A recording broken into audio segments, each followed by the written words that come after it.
નમસ્તે વિદ્યાર્થી મિત્રો, કેમ છો? મજામાં? આપ સભે મજા ખુશીમાં હશો એવી આશા સાથે હું હિતેશ સોલંકી નિર્મલ વિદ્યાલય તરફથી આપનું હાર્દિક સ્વાગત કરું છું. આજે આપણે ધોરણ 8 ચિત્ર વિષયમાં અભ્યાસ કરીશું. આપણે બધા ભારત દેશમાં રહીએ છીએ અને આપણે જાણીએ છીએ કે ભારત દેશ છે તે વિવિધતા સભર દેશ છે. એટલે કે તેમાં વિવિધ ભાષા, બોલી, પહેરવેશ, જુદા જુદા ધર્મ, તેની રહેણીકરણી, આ બધામાં જ આપણને વિવિધતા જોવા મળે છે. એટલે ભારત દેશ છે એ વિવિધતામાં એકતા એના પ્રતીકરૂપ છે. આપણે જે જીવન જીવીએ છીએ તે આપણી જીવનશૈલી છે. એટલે સંસ્કૃતિ એ આપણા જીવનશૈલીનું દર્પણ રૂપ છે. સંસ્કૃતિના ઘડતરની અંદર કલા છે એ એક અગત્યનો પરિબળ છે.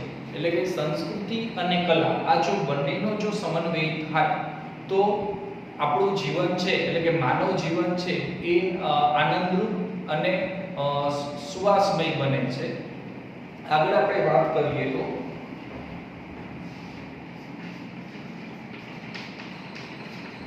ચિત્રકલા એટલે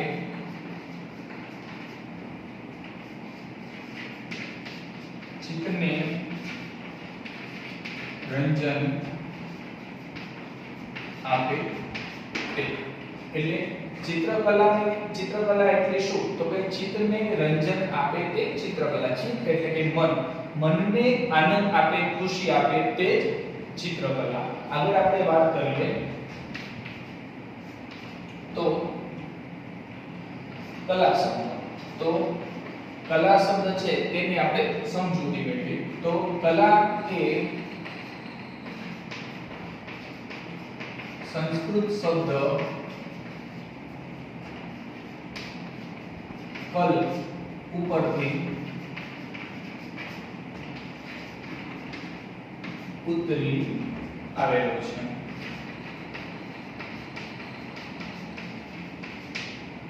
હવે કલા શબ્દ છે, ચિત્રકલાની અંદર કલા શબ્દ છે એ સંસ્કૃત શબ્દ કલ ધાતુ ઉપરથી છે એ એની પરથી ઉતરી આવેલો છે. હવે અંગ્રેજી શબ્દ આર્ટ, અંગ્રેજી શબ્દ જે આર્ટ છે એ મૂળ લેટિન શબ્દ આર્ટ્સ, મૂળ શબ્દ આર્ટ્સ ઉપરથી ઉતરી આવેલો છે. એટલે કે આપણે કલા શબ્દ છે એ સંસ્કૃત શબ્દ કલ ધાતુ પરથી ઉતરી આવેલો છે અને અંગ્રેજી શબ્દ જે આર્ટ, જે આપણે સંસ્કૃત શબ્દને જે કલા કહીએ એને અંગ્રેજીમાં આપણે આર્ટ કહીએ તો આર્ટ શબ્દ છે એ મૂળ લેટિન શબ્દ એ આર્ટ્સ ઉપરથી ઉતરી આવેલો છે. એટલે આનો અર્થ એમ થાય છે કે આ શબ્દ છે એનો અર્થ જાણવું અને પામવું. કલા શબ્દ છે એનો એટલે કલ ધાતુ પરથી ઉતરી આવેલો છે તેનો અર્થ થાય છે જાણવું અને પામવું. તો એ જ રીતે અંગ્રેજી શબ્દ આર્ટ એ મૂળ લેટિન ઉપરથી આર્ટ્સ ઉપરથી ઉતરી આવેલો છે તેનો અર્થ થાય છે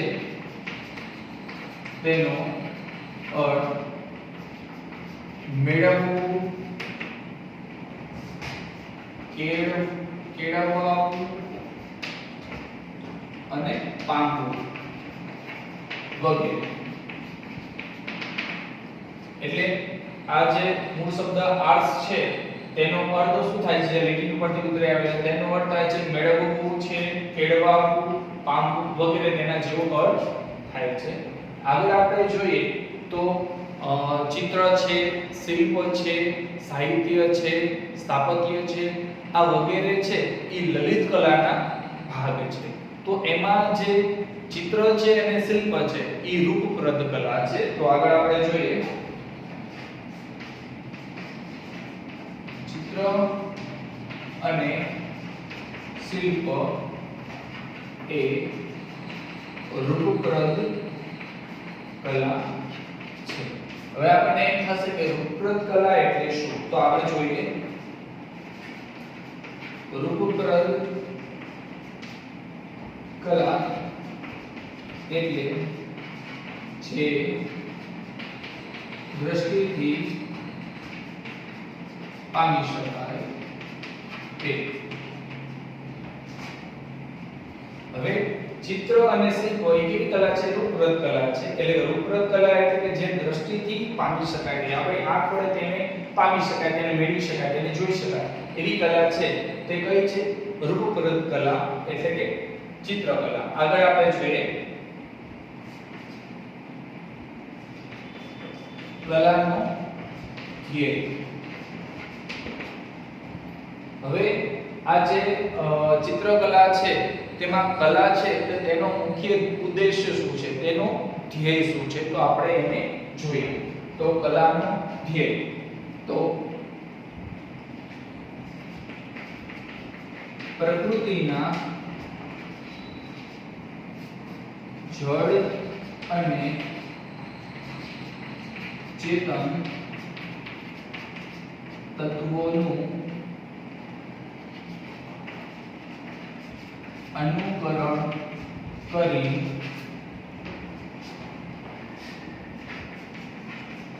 માનવીના હૃદયની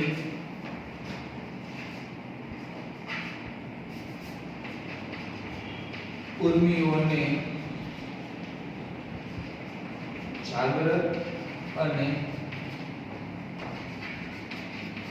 અભિવ્યક્ત કરવા એટલે અભિવ્યક્ત કરવા એ. હવે કલાનો મુખ્ય ઉદ્દેશ્ય કે ધ્યેય શું છે? તો કે પ્રકૃતિના જે જળ અને ચેતન, જળ અને ચેતન, જળ એટલે કે સજીવ અને જળ એટલે કે નિર્જીવ અને ચેતન એટલે કે સજીવ, એટલું સજીવ અને નિર્જીવ એવા આ તત્વો છે જે આપણે પૃથ્વી પર જે જોવા મળે છે. તો કે આ જળ અને ચેતન એટલે સજીવ અને નિર્જીવ જે તત્વો આપણને જોવા મળે છે તેને આપણે અનુકરણ કરવાનું છે, તેને જોવાના છે, તેને જે એ કાગળ ઉપર રજૂ કરવાના છે. તો એને અનુકરણ કરવું અને અનુકરણ કર્યા બાદ માનવની હૃદયની ઉર્મિઓ, માનવના હૃદયની અંદર જે ઉર્મિઓ છે, તેની ભાવના છે, તેની અંદર વિવિધ પ્રકારના ભાવો છે, જે તેના વિચારો છે, તો એને જાગૃત કરવાના છે અને તેને રજૂ કરવાના છે, અભિવ્યક્ત કરવાના છે. એ કલાનો મુખ્ય ઉદ્દેશ્ય છે. આગળ આપણે જોઈએ તો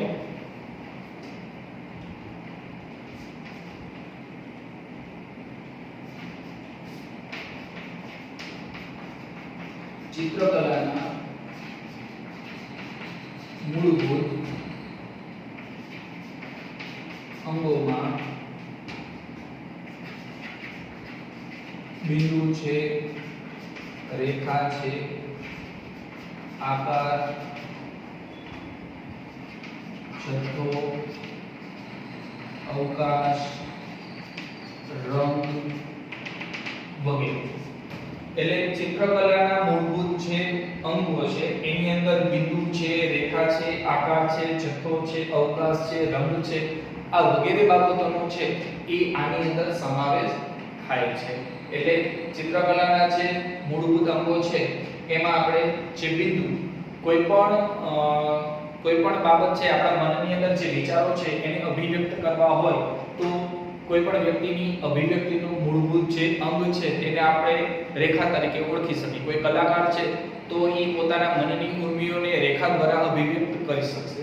તો રેખા છે એની ઉત્પત્તિ, કોઈ બાળક છે તો એ કોઈ પણ રેખા છે એની ઉત્પત્તિ કરશે, એટલે કે રેખાને દોરશે, આડા ઊભા ત્રાંસા એ લસરકા મારશે અને પોતાના મનની જે ઉર્મિઓ છે તેને રજૂ કરશે.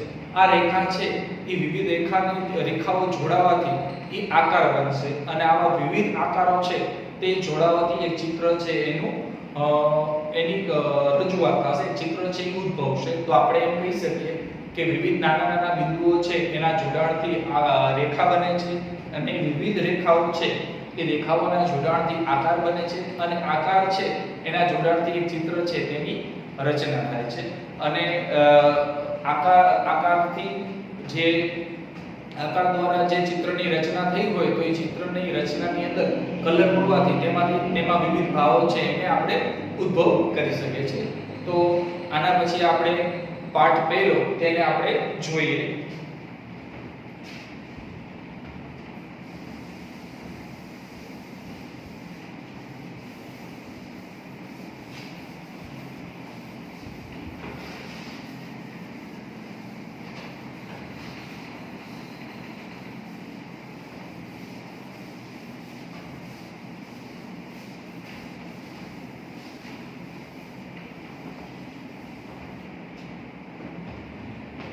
કોઈ પણ કલાકાર છે તો તેની અભિવ્યક્તિ, તો પોતાના હૃદયની જે અભિવ્યક્તિ છે એ અભિવ્યક્તિ માટે જે મહત્વનું જે અંગ છે તે રેખા છે. તો આપણે આજ પહેલા પાઠમાં પાઠ પહેલો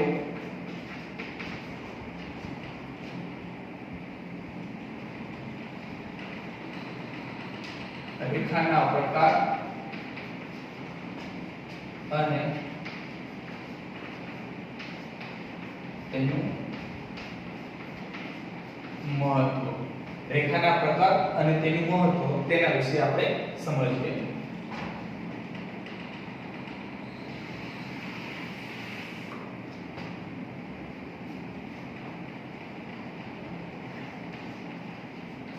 રેખા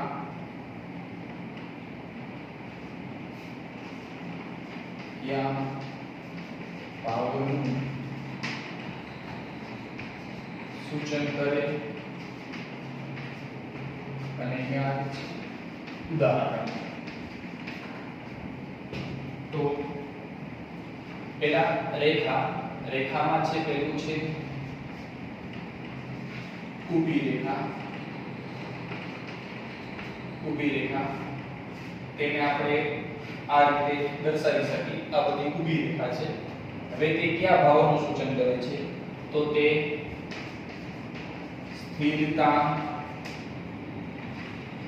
અડગતા, ગતિહીનતા, શાંત ભાવ, આ વગેરે બાબતો છે આ ઊભી રેખામાં આ રીતે ઊભી રેખા હોય છે. તે સ્થિરતા, અડગતા, ગતિહીનતા અને શાંત ભાવ છે તેનું સૂચન કરે છે. તેના ઉદાહરણમાં જોઈએ તો ઊભો મિનારો, ઊભો મિનારો છે, પછી ઊંચું વૃક્ષ છે, પછી વીજળી કે ટેલિફોનનો થાંભલો છે. બરાબર, ઊભો મિનારો છે, ઊંચું વૃક્ષ છે, વીજળી કે ટેલિફોનનો થાંભલો છે, પછી સાવધાનમાં ઉભેલો સૈનિક છે વગેરે. આની અંદર ઉદાહરણ આવે છે. કહેવાનો મતલબ શું છે કે ચિત્રમાં છે આપણે કોઈ પણ આપણે ઊંચો મિનારો દોરવો છે, ઊંચું વૃક્ષ દોરવું છે, કે વીજળીનો કે ટેલિફોનનો થાંભલો દોરવો છે, કે સાવધાનમાં ઉભેલો સૈનિક દોરવો છે, તો તેમાં ઊભી રેખા છે એ ફરજિયાત આવશે. એટલે ઊભી રેખા છે તે શું દર્શાવશે? તો કે એ વસ્તુ છે સ્થિર છે, અડગ છે, જે ડગે નહીં તેવું, ગતિહીન છે, તે ગતિમાં નથી તે, અને શાંત ભાવ, તે એકદમ સ્થિર છે, શાંત ભાવ છે, તે આમાં દર્શાવે છે. આગળ આપણે જોઈએ તો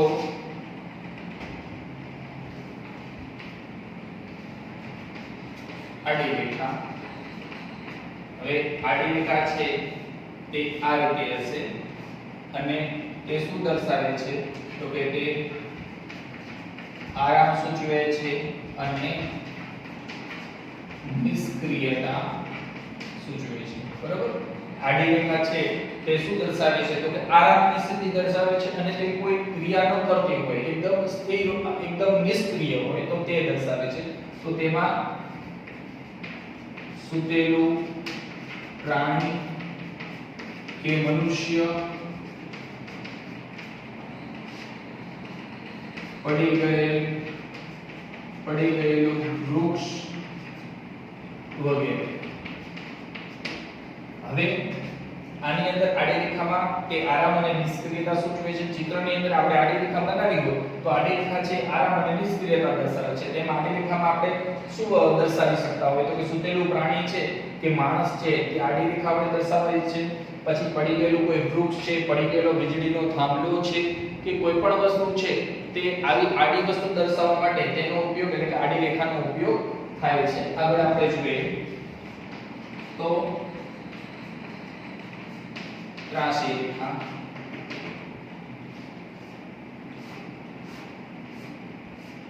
તો આ ત્રાસી રેખા છે. હવે ત્રાસી રેખા છે તે ગતિ દર્શાવે છે, બરાબર. ત્રાસી રેખા છે તે ગતિ દર્શાવે છે અને હલનચલન પણ દર્શાવે છે. એટલે કોઈ ચિત્રની અંદર આપણે ત્રાસી રેખા દર્શાવી હોય એટલે કે કોઈ પાત્રો કેવા પાત્રો તો કે દોડતા હોય તે, તો કે દોડતું હરણ,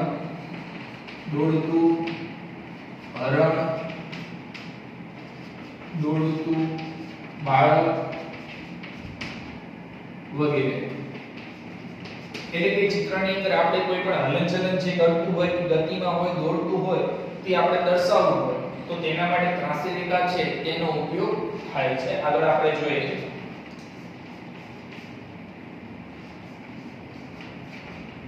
તૂટક રેખા.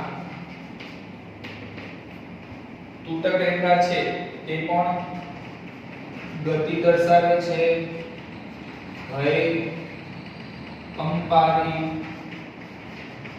ધ્રુજારી વગેરે.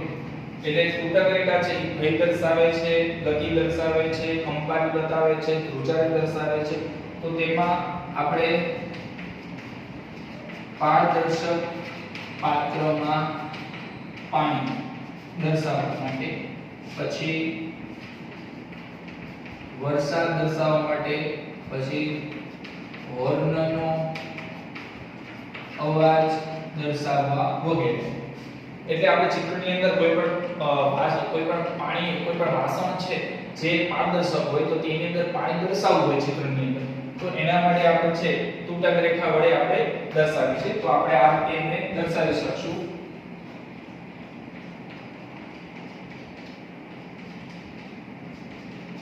એટલે કે આ તૂટક રેખા છે એટલે એ ગતિ છે, ભય છે, ધ્રુજારી છે, કંપારી છે તે વગેરે દર્શાવે છે. ચિત્રની અંદર પારદર્શક વાસણ હોય એની અંદર આપણે પાણી દર્શાવવું હોય તો આપણે આ વડે આપણે લીટા કરીને એટલે કે તૂટક રેખા વડે આપણે દર્શાવે છે. ચિત્રની અંદર કોઈ વરસાદ પડતો હોય એવું દર્શાવવું હોય તો એને આપણે તૂટક રેખા વડે. હોર્ન છે, ક્યાં ટ્રાફિક હોય અને હોર્નનો અવાજ આવતો હોય તો હોર્ન છે તો તેની આજુબાજુમાં આપણે ચિત્રની અંદર લીટા કરી એટલે કે તૂટક રેખા વડે આપણે દર્શાવીએ છીએ. આગળ આપણે જોઈએ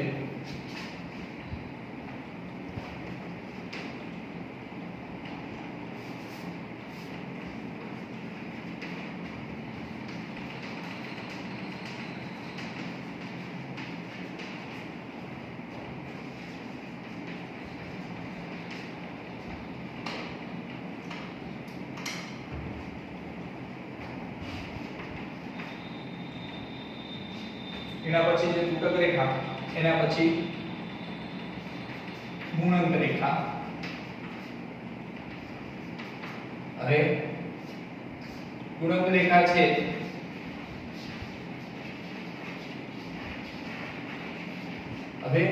ગુણંત રેખા છે તે શું દર્શાવે છે તો કે અવ્યવસ્થા, પછી અનિયમિતતા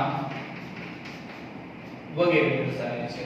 બરાબર. ગુણંત રેખા છે અવ્યવસ્થા દર્શાવે છે, અનિયમિતતા દર્શાવે છે. તો એમાં ઉદાહરણમાં શું આવશે તો કે અકસ્માતનું દ્રશ્ય, પછી ધરતીકંપ દ્વારા કાટમાળનું પડી જવું વગેરે. હવે ગુણંત રેખા શું દર્શાવે છે તો અવ્યવસ્થા અને અનિયમિતતા. દાખલા તરીકે ચિત્રની અંદર કોઈ પણ આપણે અકસ્માત છે, કોઈ બે વાહનો છે સામે અકસ્માત થયા હોય, ટકરાયા હોય તો એવું દ્રશ્ય આપણે દર્શાવવું હોય તો એ તો નક્કી ન હોય ને કે સામે બે બસ અકસ્માત થશે તો તેનો કયો ભાગ છે તેને અસર થશે. તો અકસ્માતમાં કોઈ પણ વસ્તુ છે એ અકસ્માત થયા બાદ અવ્યવસ્થિત હોય, બરોબર, જે તૂટી ગઈ હોય, જેમ તેમ હોય તો તેને આપણે અવ્યવસ્થા અને અનિયમિતતા દ્વારા દર્શાવી શકીએ. ધરતીકંપ છે, ધરતીકંપ થયો હોય તો તેમાં જે મકાન પડી ગયેલા હોય તો એવું દ્રશ્ય આપણે બનાવવું હોય તો એની અંદર મકાન કઈ બાજુ પડશે એ નક્કી ન હોય, ગમે તે રીતે નમેલું પડેલું આપણે દર્શાવી શકાય. તો એ આ રીતે છે અવ્યવસ્થિત હોય, અનિયમિત હોય.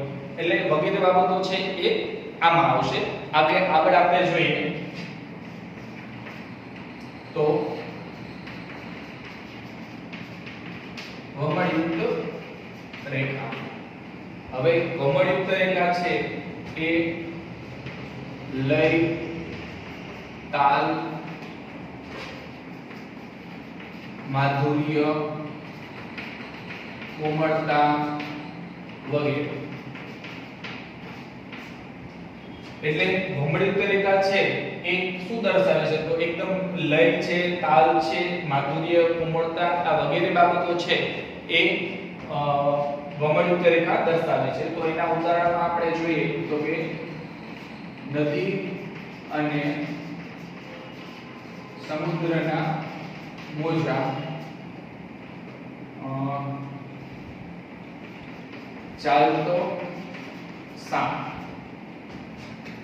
હવે આપણે નદી કે સમુદ્ર છે એમાં જે લહેર આવતી હોય, એકદમ શાંત સમુદ્ર હોય અને ધીમે ધીમે એની લહેર આવતી હોય તે, અને સાપ છે પોતે ચાલતો હોય તો તેની ગતિ છે એકદમ કેવી હોય છે? સરખી હોય છે. બરોબર છે? એકદમ લયબંધ સાથે, એકદમ કોમળીય અને માધુર્યતા સાથે એકદમ સરળતાથી તે પોતે ચાલે છે. એટલે સમુદ્રના મોજા અને જે ચાલતો સાપ એ દર્શાવવું હોય તો તેના માટે છે ભમરયુક્ત રેખાનો ઉપયોગ થાય છે. તેને આપણે જોઈએ.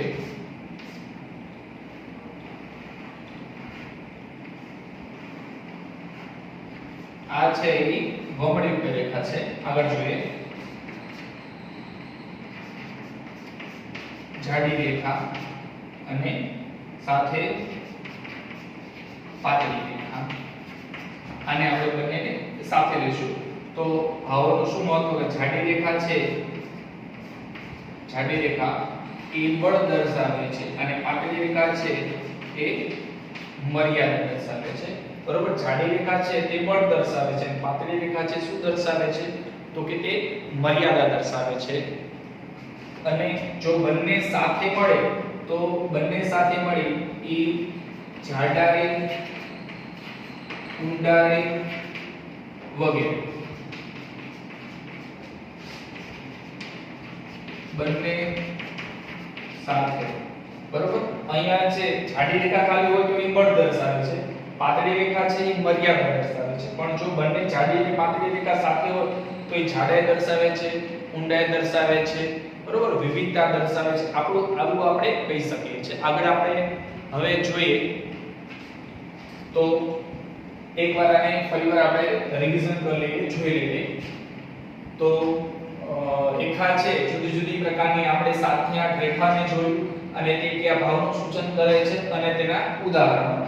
તો એમાં પહેલા ઊભી રેખા છે. ઊભી રેખા સ્થિરતા, અડગતા, ગતિહીનતા, શાંત ભાવ આ વગેરેનું સૂચન કરે છે અને તેના ઉદાહરણ આપણે યાદ રાખવાના છે. ખાસ કરીને તે કયા ભાવનું સૂચન કરે છે અને તેના ઉદાહરણો. તો ઊભી રેખામાં આપણે ચિત્રની અંદર ઊભી રેખા દર્શાવી હોય તો ઊભો મિનારો છે, ઊભું વૃક્ષ છે, સાવધાનની પોઝિશનમાં ઊભેલો સૈનિક છે વગેરે બાબતો છે તે દર્શાવી શકાય છે. એના પછી આડી રેખા છે. આડી રેખા છે આરામ દર્શાવે છે અને નિષ્ક્રિય દર્શાવે છે.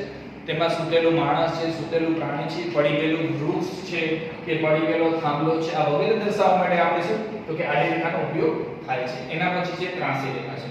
ત્રાંસી રેખા છે એ ગતિ દર્શાવે છે અને સાથે સાથે હલનચલન પણ દર્શાવે છે. કોઈ પ્રાણી છે, બાળક છે જે દોડતું હોય કે ગતિમાં હોય તો તેને દર્શાવવા માટે ત્રાંસી રેખાનો ઉપયોગ થાય છે. એના પછી છે તૂટક રેખા.